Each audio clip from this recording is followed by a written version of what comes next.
Nobertine Matanda, maire élu ya commune ya Lemba, oyo ayokaka mbela ya population, mbela ya base nae. Maman ayokaki mbela ya perte ya vie humaine et tout chaque famille moko na commune ya Lemba précisément na quartier Lemba Foire. Et si oyo bato ba respectaka te ba norme ya kotonga bandako. Ndako moko ya 3 niveaux. Bokomona en image amis téléspectateurs. Oyo ekei ko causer liwa na libota moko ya bandeko. Bandeko mana ba ko belela maire élu Nobertine Matanda.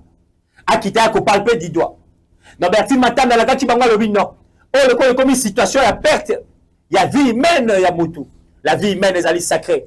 Na ko kitanga imo côté. Alors je vais faire l'effort ya ko kita parce que na kati ya APK Assemblée provinciale de Kinshasa to alina auto bengaka caucus na biso ya cercle de réflexion ya ba député o ba yokaka cri d'alarme ya population.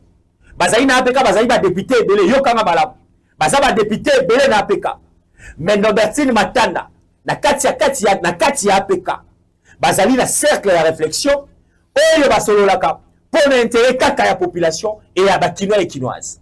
Na yakina bana ya Lemba na kokene na solo na bango. Toyo kana moke, qu'est-ce que nous devons faire pour la situation où il y a lié comme les compatriotes congolais. Chose promise, chose faite amis téléspectateurs. Nobertine Matanda ninga la kaki ya kitaki, peke ya soli na ba déconaé ba député. Et dès que ça comme on a en image, ba député provinciaux ba kiti, lelo netoko ba pour kitaki na Lemba. Bazala ki wana au grand complet. Toi qui n'a pas député le la commune à Kisses. Toi qui n'a député la commune à Boum. Toi qui n'a député la commune à Ngalema. Toi qui n'a député la commune à Gombe. Toi qui n'a député la commune à Kimbanseke. Toi qui n'a député la commune à Makala. Toi qui n'a député la commune à Massina. Et puis n'a député la commune à Lemba. Bazali Bangona de Basali, caucus, il y a cercle, il y a réflexion, il y a député APK. Beaucoup la nana lui-même y a déclaration Nobertine Matanda, amis téléspectateurs. Nini pousser qui bango baya na Lemba. Baya ko assister, baya ko yoka, qu'est-ce qui s'est passé exactement? Amis téléspectateurs, on a kozala awate. Le ko la porte-parole na bango. On a lobé la maemanso. Oyo Nobertine Matanda lobby. Mais na kolinga bino moko bola na vidéo. Moko na moko et puis vous comprendre. Deuxièmement, amis téléspectateurs, Nazwili Bako Makasi, ya kosala échange na ba député à ba commune wana na tangi. Et j'ai compris que Kinshasa Nabiso, si et seulement si ba député à Kinshasa, bango nyonso bazali na makanisi. Oyo na ba député ozo mona en image, rassurez-vous amis téléspectateurs, changement tozo luka ville province à Kinshasa. Na likambo tali en sécurité, na likambo tali banzela, na likambo tali environnement Nabiso, na likambo tali phénomène kuluna.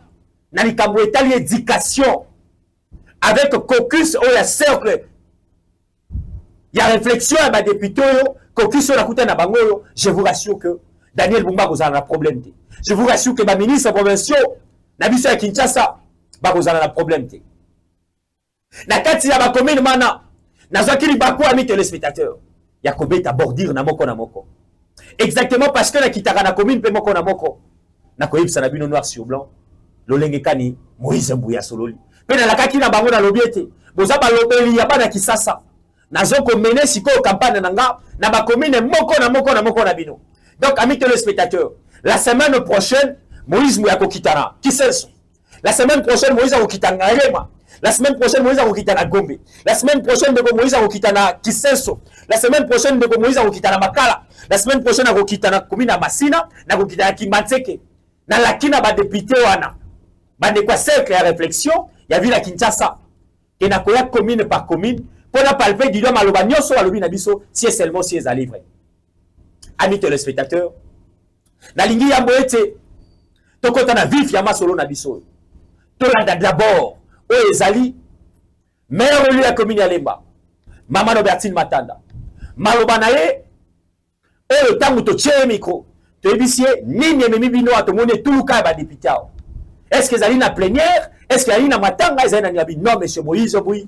Et Zali na liwa moko comme la qui famille moko. Alors que Zali perte à vie humaine. Dès que la canali sanga na biso cercle de réflexion. Il y a des députés, il y a APK. oyo bazalaka touché na likambo esimbaka population simbaka badepute batiki bacommune na bango mais baye korépondre na invitation ya moko na bango na Bertine Matana tolanda ye nanu ami téléspectateur bongo na kozonga na nsima po toyebana kodécortiquer point par point commune par commune c'est parti.